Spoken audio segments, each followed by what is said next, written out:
Hey, this is Josh for the Camera Project, and today I want to do a quick video about the Sony A7IV for the solo creator, particularly from the eyes of an A7III owner who just purchased an A7IV.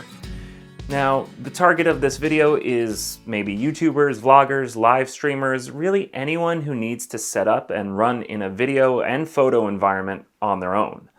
I've had the A7III for the last 3 years or so, and I love the camera, but as with any camera, after a while, certain quirks start to get you, and newer cameras come out that fix some of the pain points.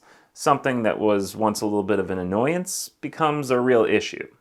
The A7IV has a number of enhancements, like better menus, a touchscreen interface that is insanely better and allows for menu navigation, finally.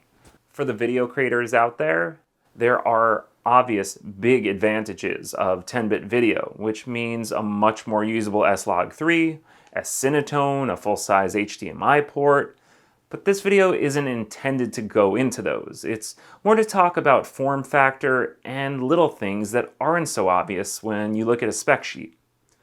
Before I get into the list, let's talk about the elephant in the room, the cropped 4K 60 video.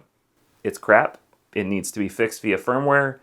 There should be no excuses for Sony to fix this. Whether it's pixel binning or what, I don't know. I don't care if the quality isn't quite as sharp, but make it work. You know you can. Okay, moving on.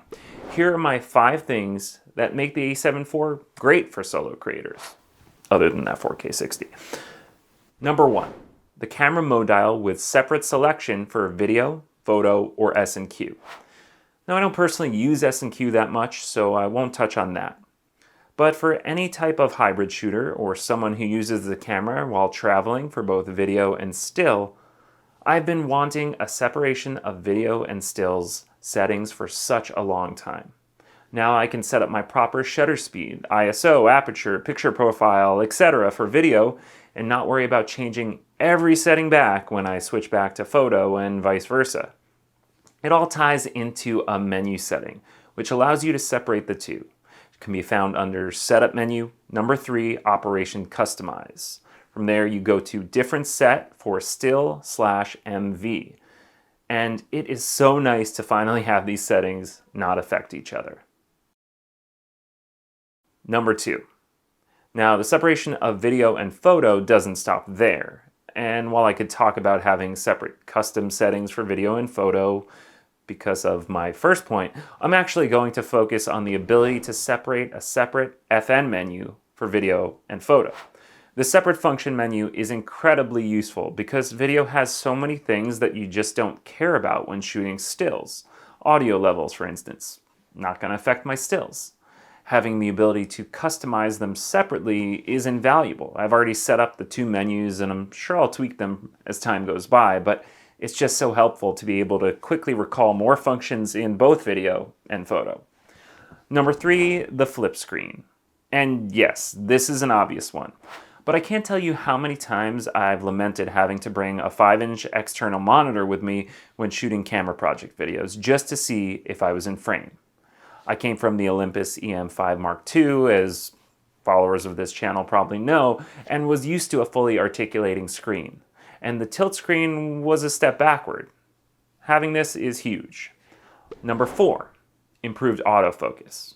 Again, an obvious one, but I don't just mean the addition of Sony's real-time tracking system. That's great, and it works a lot better than the A7 III, but for the most part, the autofocus on the A7 III was very reliable too. Certainly for an interview type setup like this one, it usually was just fine. That is, until you plugged in an external monitor. When recording in 4K and connecting an external monitor, the camera lost face detection autofocus and eye autofocus.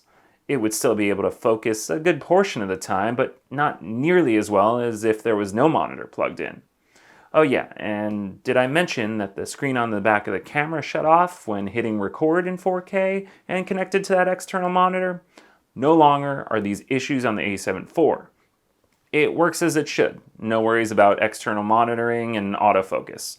Although with my point about the flip out screen, well, the external monitor may not be used as much for these quick setups, but certainly in real sort of business situations, it would be. This again brings me right into my next point, which is Wi-Fi monitoring has greatly improved. On the A7 III, the Wi-Fi was decent. You could connect to the camera's Wi-Fi and then see if you were in frame using your phone or tablet. Seems like a good solution for that non-flip-out screen. But if you were connected via Wi-Fi, it limited your data rates, recording formats, and overall settings that you could control. There was no autofocus feedback or control of the autofocus. With the A7 IV, I've noticed first that the Bluetooth connection actually seems to make the Wi-Fi pairing easier. It will launch it for you, and then it'll kick you out of the other Wi-Fi network that you might have been on. You're not limited to which settings you have for recordings, and none of those processor-based limitations are there anymore. But even better, it can now work over third-party apps for even more power. I found out about an app called Monitor Plus, and there are others, but basically you get the features of an external monitor on your phone or tablet. By that I mean lookup table support, peaking, waveforms, vector scopes, false color, anamorphic de-squeeze, and others.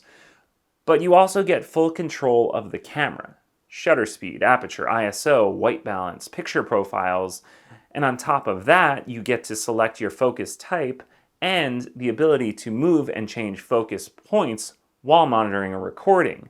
I could even see the eye autofocus following my eye through it. Now, the resolution may not be quite the match of a full monitor, but the feature set actually surpasses something like a small HD focus or Atmos Shinobi. The only caveat to that is I haven't been able to figure out how to see my audio levels on there, but maybe it's doable.